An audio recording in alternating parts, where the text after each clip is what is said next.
बहुत समय पहले दुनिया भर में लोग ईश्वर के मार्ग से भटक गए थे। चारों तरफ पाप फैला हुआ था। इससे ईश्वर दुखी थे।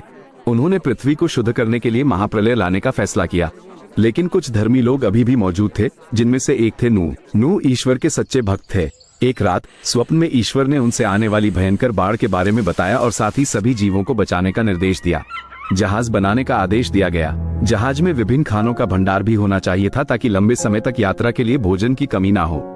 नूह ने ईश्वर के निर्देशों का पालन किया। जहाज बनाने में उनकी मदद के लिए उनके बेटे शेम, हाम और येथित भी शामिल थे। जहाज निर्माण एक जटिल और लंबा काम था।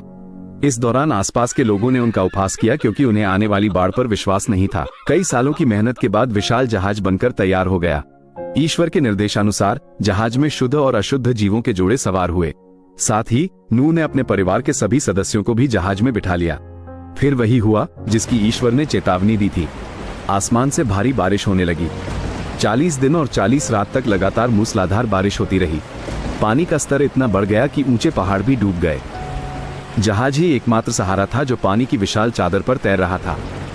जहाज के अंदर नूह और उनका परिवार और पृथ्वी के विभिन्न जीव सुरक्षित थे। हफ्तों तक बारिश होने के बाद अंततः बारिश बंद हो गई। जल स्तर धीरे धीरे कम होने लगा। कई दिनों बाद जहाज एक ऊंचे पहाड़ की चोटी पर जाकर रुक गया। यह संकेत था कि पानी का अधिकांश भाग कम हो चुका है।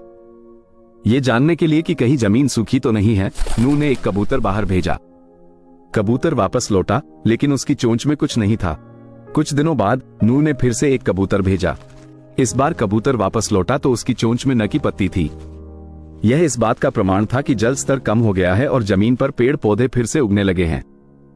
अंततः ईश्वर का संदेश आया कि नूह जहाज से बाहर निकल सकते हैं। जहाज का दरवाजा खोला गया और नूह, उनका परिवार और सभी जीव बाहर निकले। उन्होंने धीरे धीरे एक नई दुनिया का निर्माण शुरू किया। नूह ने ईश्वर को धन्यवाद देने के लिए एक वेदी बनाई और बलिदान चढ़ाया। ईश्वर ने नूह और उसकी संतानों के साथ एक वाचा बांधी। उन्होंने वादा किया कि पृथ्वी को फिर कभी जलप्रलय से नष्ट नहीं किया जाएगा। आकाश में इंद्रधनुष इस वाचा का प्रतीक बन गया।